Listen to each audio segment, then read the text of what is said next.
walking with it.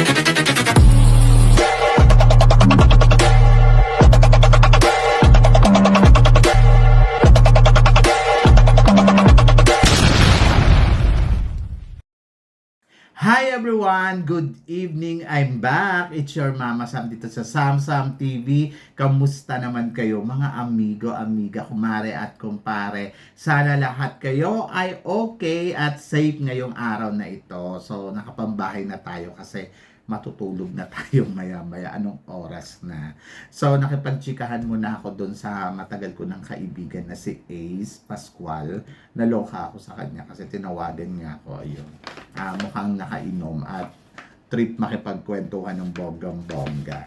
So yun nga guys, so ngayon ang pag-uusapan natin, kasi yung ano namin, yung janitress namin sa school, kinausap niya ako. So, pag nagkukwentuhan kami, kinakamusta ko kasi siya lagi. Tapos sabi niya sa akin, problema nga ako.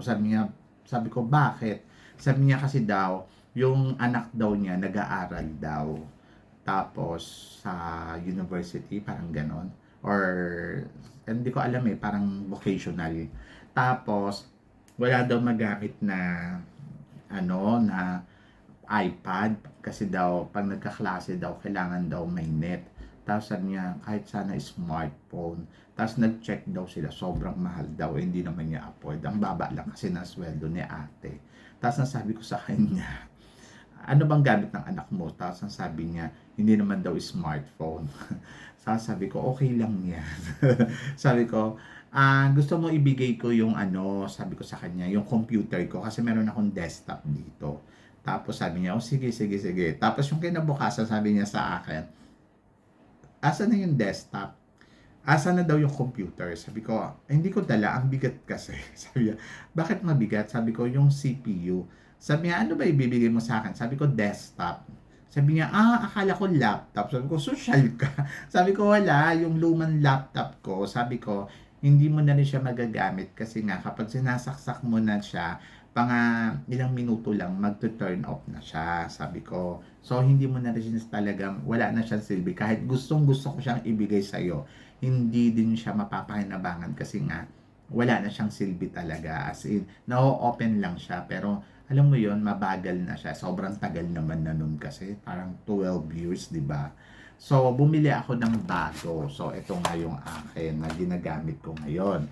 Tapos, meron akong desktop. So yung desktop, willing ako na ibigay yan kung talagang kailangan na kailangan. Kasi parang feeling ko, hindi ko naman siya ginagamit kasi meron nga akong bagong laptop. Tapos meron pa akong parang iPad. So hindi ko siya kailangan na gamitin na yung desktop.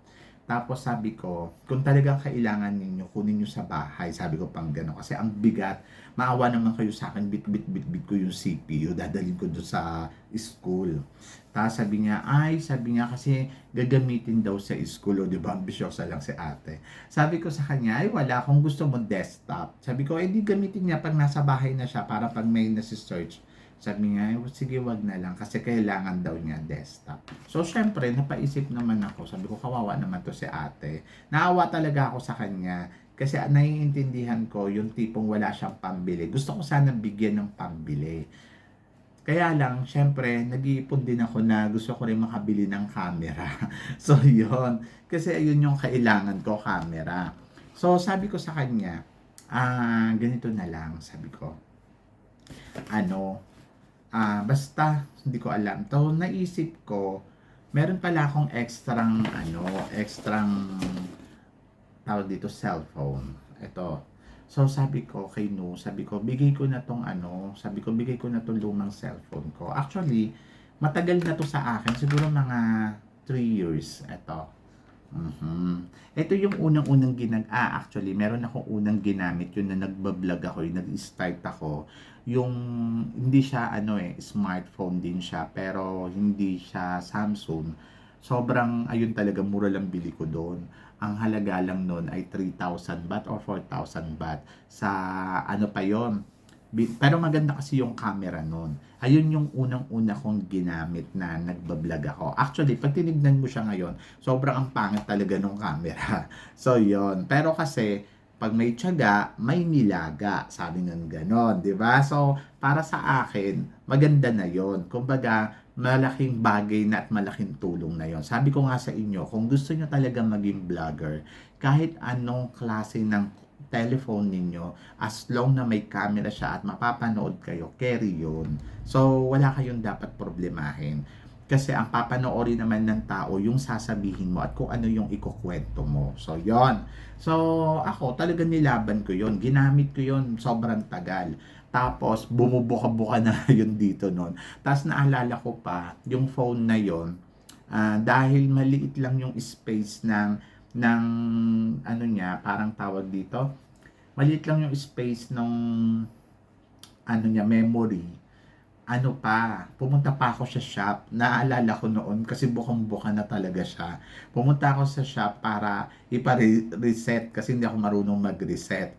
Alam mo, sabi sa akin nun sa shop, bumili na po kayo ng bago. May bago kaming model. Since nawala akong pambili noon, kasi nag-start pa lang naman ako maging vlogger, tapos ang late-late pa ng kinikita ko.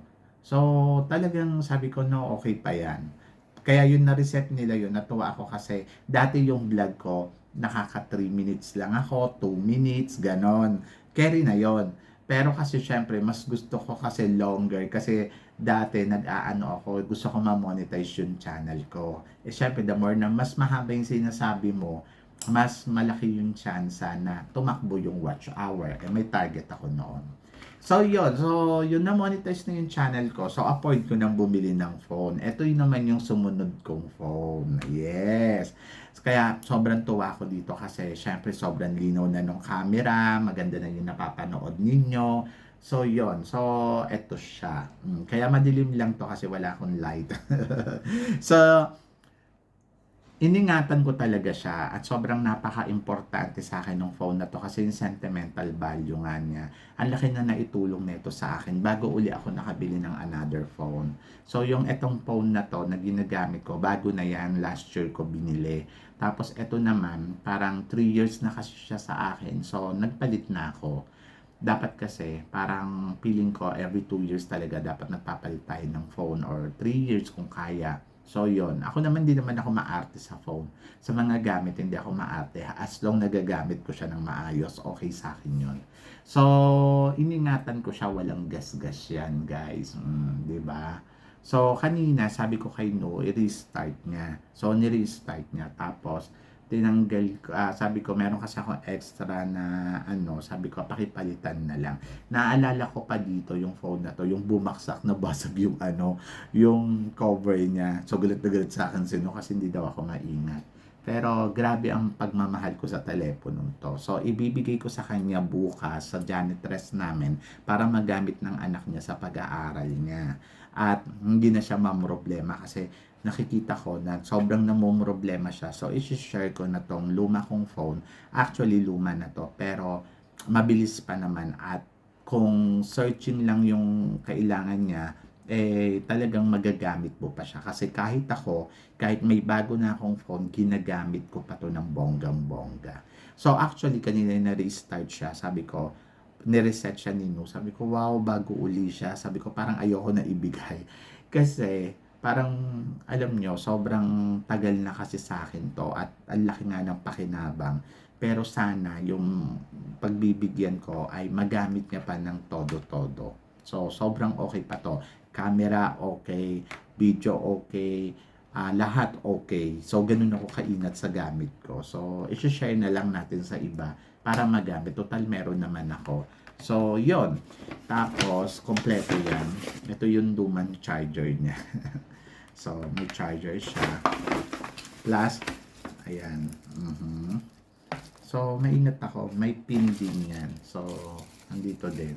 Sabi ko kay No, ibigay din yung pin para pag, everything's okay. Ayan. Diba? May pin din siya. So, kami kasi nino, maingat talaga kami sa gamit. Sino din nagpalit na rin niya ng phone. Tapos yung phone niya, binigay niya rin sa pinsan naman niya para magamit naman ng pinsan niya. So sabi ko nga dati, eto ng phone ko ang ibigay mo doon sa pinsan mo. Sabi niya, no, alam mo maganda kay no, hindi talaga siya mapagsamantala. Kasi yung iba dyan, 'di ba? Parang sasabihin niya, oh sige sige yan na lang ibigay natin. Siya hindi. Kasi mas maganda tong phone ko kaysa doon sa phone niya. Pero hindi. Talagang sabi ko, ito na ibigay hindi. Tapos yung ibibigay ko na to, sabi ko gusto mo ba ipalit? Sabi niya, no. Sabi niya, mas importante daw na magamit ng maayos nung mga nangangailangan. Kasi naman yung bibigyan nga namin siya, hindi rin naman magagamit. So, useless din. So, mas maganda na yung ibigay natin, yung talagang magagamit niya ng todo-todo. Diba? So, yun. So, yun lang yung gusto ko i-share sa inyo. Sinishare ko to sa inyo kasi para gusto ko kayong hingkayatin na maging, ano ba, kung meron kayong mga gagamit, huwag kayong manghinayang kung alam nyo naman na meron kayong iba na nagagamit na. So, i-share na lang po ninyo din dun sa tao na nangangailangan. Kasi, sabi ko nga, napaka-blessed natin. Kasi, di ba, dahil sa pagtatrabaho natin sa pagbablog, nakakabili tayo ng kailangan natin na gadget para sa ginagamit natin sa trabaho. Ako naman, sa totoo lang, kung hindi ako nagbablog, hindi naman ako magpapalit ng phone. Kasi ang ginagamit ko lang naman sa phone, magtingin sa Facebook, tapos call. So, since na nagbablog ka, so, syempre, kailangan yung edit mo, yung space ng memory mo, malaki, plus nandoon kasi dapat mabilis talaga yung mga phone na ginagamit mo. Pero kung nagsisimula ka pa lang, it doesn't matter kahit anong klase ng phone mo, huwag kang maging maarte. Kasi ang purpose mo naman dito is yung kung ano yung motibo mo talaga at makapagsalita ka, mabigyan mo ng enjoyment yung mga nanonood sa'yo, yun naman yung importante. So, yun. So, dapat doon ka. Kasi, yun naman talaga, di ba? So, yun. So, sana na-inspired kayo sa aking vlog today na give love to another. O, di ba? So, yun guys. Kayo guys, ano guys ang masasabi ninyo? Tama na ba na ibigay ko na tong phone ko? Charot. So, yun. So, please comment below kung meron kayong mga natutunan or kung ano man yung gusto nyong i-share. So, comment lang kayo dyan sa baba para at least mabasa ko naman yan. So, yon. So, guys, maraming salamat po. Sa mga hindi pa nakaka-subscribe, please don't forget to click like and subscribe my channel at i-click nyo na rin po yung notification bell para lagi kayong updated syempre sa aking mga chika. Thank you guys. Hanggang dito na lang. Hanggang sa muli nating chikahan. See you tomorrow. Thank you guys.